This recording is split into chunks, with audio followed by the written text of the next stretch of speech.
Did you know that if you take a guitar in standard tuning and you play strings 4, 3, and 2 without fretting anything, you're playing an open chord? It's an open G chord, a G triad. That's one of those things that I'd been playing guitar for years and I did not know. Nobody ever explained that to me. This was obviously way back in the caveman days before the internet. But I didn't know that, and somebody finally showed me that, and I was kind of blown away by it because it kind of opened up a lot of ideas, especially if you're a slide player. It's got a little open major chord triad there. You can take one finger, for example. This is one of the things I realized, like, oh, I can take one finger, I can play a major chord.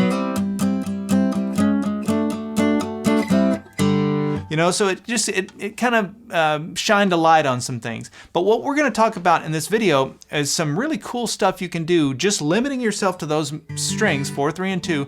We're going to take play a bluegrass style little composition. It's a standalone composition. You don't need any jam track or any accompaniment. And you can play this by yourself. And it's really going to be played using pretty much no more than 2 fingers with your left hand. And it's one strum pattern through the whole thing. So let me just demonstrate. This is what we're going to be working towards. Sounds like this.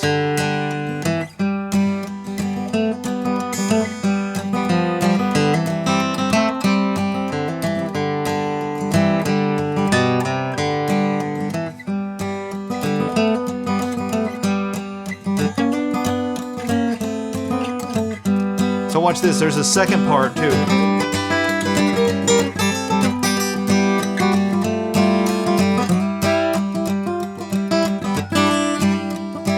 Same strings though.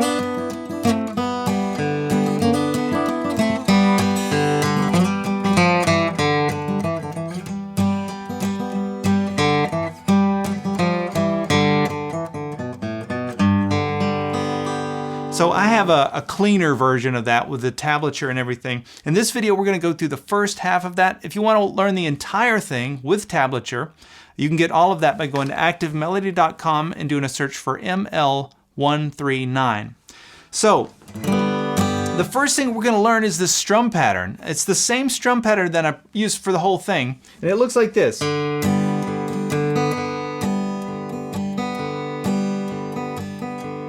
And notice when I'm doing that, I'm not even having to fret anything with my left hand. So that's what makes this kind of cool. When you're learning how to do this, grab your guitar, you don't have to fret anything. You can just, with your right hand, just get comfortable. You're going to start with a downstroke by strumming that 4th string. Then you're going to do another downstroke and strum the triad, strings 4, 3, and 2. And then watch this. That's 4, 2, 4, 2, but it's down, up, down, up. The up strokes happen on the 2nd string. And then that's it. And then you repeat it. Down, down, down, up, down, up. Now, I'm not always doing that 100%. Sometimes I'll go like this. I might go back and forth a few extra times, just depending on, but that's the gist of it. If you can get this. Now that's easier said than done. I realize if you're newer to playing, or if you haven't, maybe you have accuracy problems, it's hard sometimes to do that, to limit yourself to some middle strings without bumping other strings. But don't worry about it. If you happen to bump another string, just keep going. It's more important to stay on keep your timing and stay on rhythm than it is to stop and like try and start over again. So if you bump another string, just keep pushing through it. But that's what you're wanting to do. And take it slow. Now here's the other thing I want to point out, is I'm kind of accenting the 2 and the 4. 1, 2, 3, 4. I'm hitting those a little harder. Now I'm exaggerating it here, but this is the idea.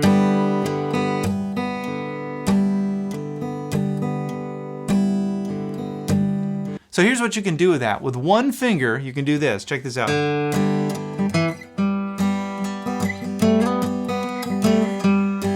I'm making a little melody on that 4th string, the D string. But since I've got that open chord there, I can just keep strumming that into that strum pattern, and it kind of sounds like 2 instruments. You've got the melody line happening and then this rhythm guitar thing that's happening. And you can do this at any tempo. It sounds great slow or fast.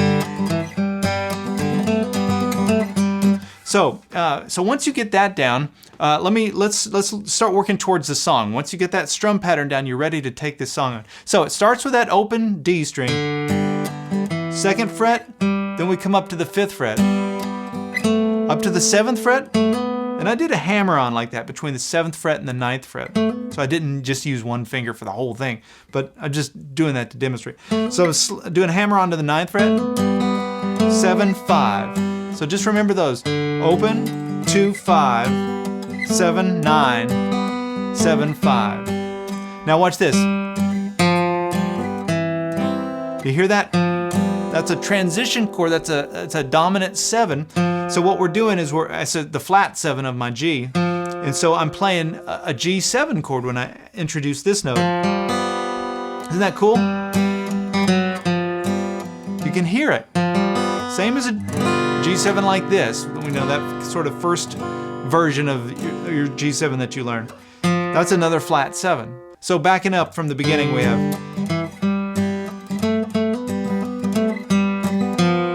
Now watch this.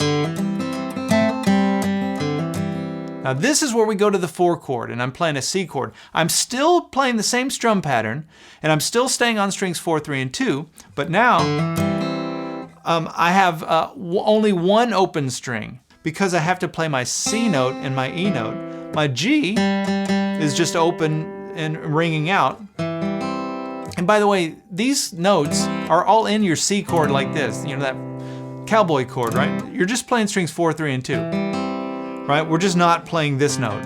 That's the same chord though. We're staying on strings 4, 3, and 2. Now with this, I can do some melody lines with my middle finger. Watch this. Isn't that cool? Kind of Tony Rice style. So I'm doing a hammer on, so I keep my index finger down the whole time. That never moves. That's my C note. I do that hammer on the 2nd fret, 3rd string, and then you strum the chord. And then I come up here and do a hammer on to the 2nd fret, 3rd string. And then I go back to the 4th string. So when you put that together, here's what the melody line should sound like. Let me do it slowly. Let me do it even slower. Isn't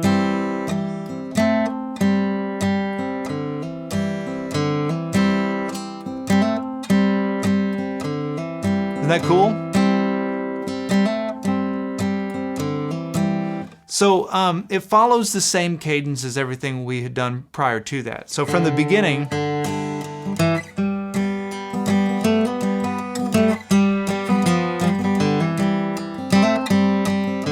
now watch this. So then I go back to my 1 chord, which is the G chord. And I throw that in. Now I talk about this all the time, and this is another example of staying on a chord and then going to its 4 chord and then back to that chord. And it's just a gospel piano thing. That's how I always think of it. So you in this case, we're playing a G, we go C, back to a G. So it's just a way of filling the space. Instead of me going and just playing the G, might as well just pivot and hit its 4 chord. It's just sort of a bluesy gospel kind of thing. Like this. Now watch this. To get back into the same melody, I threw in these notes. Now these notes this is the only time when I get out of the strings 4, 3, and 2. I come down to the 5th string just for this. 2 notes, so you have to kind of bear with me on that. But it's fret 2 and fret 3, and then we go back to your open D string. It's kind of got the ripple sound, you know the song Ripple from Jerry Garcia? But actually the same key that's in. So then I come right back into this little melody thing, which is a combination of a bazillion bluegrass songs. It's not anything in particular per se, but it's just inspired by a lot of things. And then it's the same melody once I come back in. That's exactly the same. Now watch this to wrap it up. Isn't that cool? Why does that sound different than this? Because we're playing a harmonized 3rd in there. And you can hear that open B string ringing out. Anytime I'm not fretting a note, I just let that note ring out if I'm playing in this key, because I just let the notes from that G chord ring out. So what I'm doing here with this little harmony, I've got my ring finger on the 9th fret 4th string, and then I've got my index finger on the 7th fret 3rd string. And then I'm also playing that open B string. I let the open B string kind of drone out through all of this. Now, where are these notes coming from? This is what I'm doing to play this whole little part. All I'm doing is I'm connecting a G chord here. That's a G chord using the C shape, down to here, a G chord using the E shape. If I look at just strings 4 and 3, out of this, it's these two notes. And if I look at just strings 4 and 3 out of this G chord, it's these two notes. So what I'm doing then, I'm walking that down chromatically to here, and then I come down to here. And so I'm really just connecting this G to this G. But we're doing it kind of, melodically with that open B string ringing out. When you put it all together,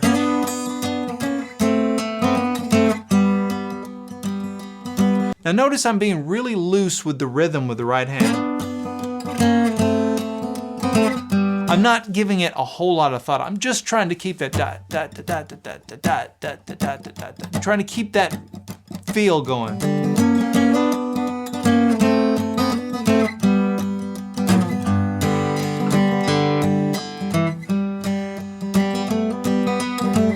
It's got kind of a swagger to it. Once you get it going, it's got a little bit of a swing. You can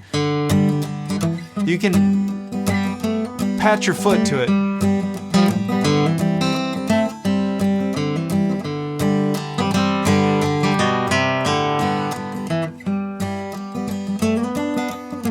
Here we go with that harmony.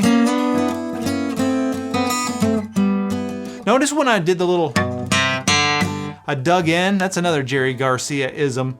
And he got it from a lot of great bluegrass pickers. But that's something you do just to sort of, it's like turning up the treble.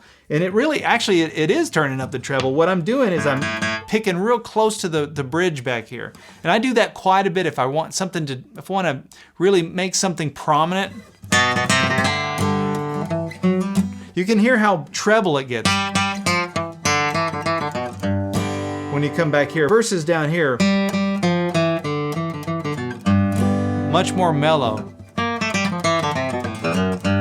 So that's what we have for this first half, and I hope you picked up some ideas for some little melody things you can do, taking advantage of that open G. Now, if you want to do it in a different key, remember you could always capo, and you've still got your open chord there. It's just everything's going to be shifted, obviously, but you can do this in other keys, taking advantage of it the same way that I just did here.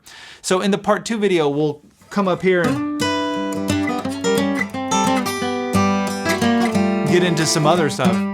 So that's always the idea of part 2, just more ideas. If you've liked this video and you've picked up something, leave a comment and let me know. I always love seeing that. That helps me know, what's resonating. If you've got questions about anything, you can always leave those as well. I do read through all the comments. So come join us in part 2 where we'll go over that. And remember, as a premium member, you'd also have access to the tablature for this whole thing. All right, we'll see you in part 2.